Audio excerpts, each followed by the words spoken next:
The motive for the conspiracy is clear. For the question of why is there a conspiracy, the answer is white male supremacy. In other words, white men are not afraid of women, black or white, because women have no power anywhere in this world. The threat to European men will come not from women, it will come from other men. And the best way to destroy black men is to destroy them as a boy. The motive is white male supremacy. But before you get comfortable blaming somebody else, let me make sure we're clear. On a conspiracy, there would always be two. You see, you have the active conspirators and you have the passive conspirator. See, it's like child abuse. There were always two. You have the father who does the beating, active. But you have the mother who turns her back, passive.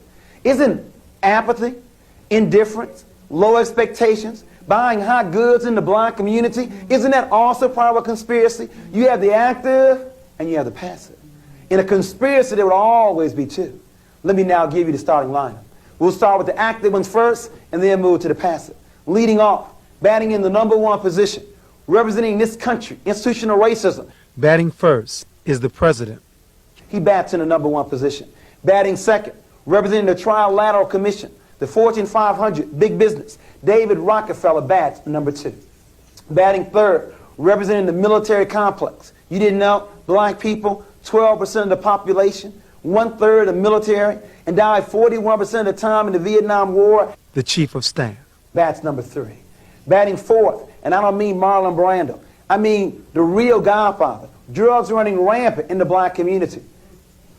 Please don't deceive yourself. If America is the #1 power in the world, they could police their borders to stop the drug traffic. These men and what they represent intentionally want to make sure the black boys never grow up to be men. But remember, they got some help from some of us who really like black boys, who may even have black boys at home, just didn't know any better. And so we bat number 5 through 9. Batting fifth, not all, but some mothers who raise their daughters and love their sons.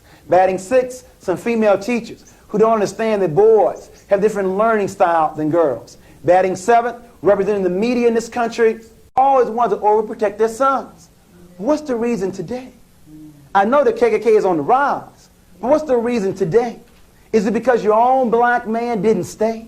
You now replaced your man with your son? Your son is not yours. He's a future husband, a future father, and needs to be raised that way. Quit telling these 9-year-old boys they're the man of the house. Ain't no 9-year-old boy ready to be no man of the house. But because you told him that, he now begins to wonder. When you then bring over your man for the evening, Mom, I thought I was the man of the house. Why are you bringing him over? You can't have it both ways. If he's going to be the man of the house, quit bringing your boyfriend over on Saturday nights. You know what's sad, though? These brothers think what they can do with their mamas, they can do with their teacher, their coach, and everybody else. In other words, living at home with you in a $100 pair of gym shoes, $80 pair of a Gucci handbag. In other words, these boys have mastered how to manipulate their mamas. And they think what they can do with you, they can do with everybody else. Only to find out what you let them get away with, no one else does. In other words, 90% of all teenage pregnancy programs counsel the women. We have teenage pregnancy running rampant. But as far as the last time I looked, it took 2 to make a baby. But 90% of the programs let the brothers off the hook. The real question is, who is going to teach black boys to be responsible? And you don't start when he makes a baby. In other words, the real question is, who's going to teach black boys to be responsible for his personal hygiene, for his clothes, for his chores, for his room, for his siblings, for his allowance, for his studies, for his toys, for his schedule, and then his sex life.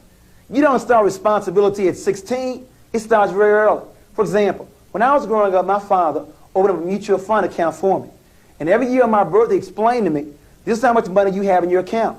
But if you make a baby, all your money is going to take care of your child. Should it be any different? If I enjoy making it, shouldn't I also take care of it?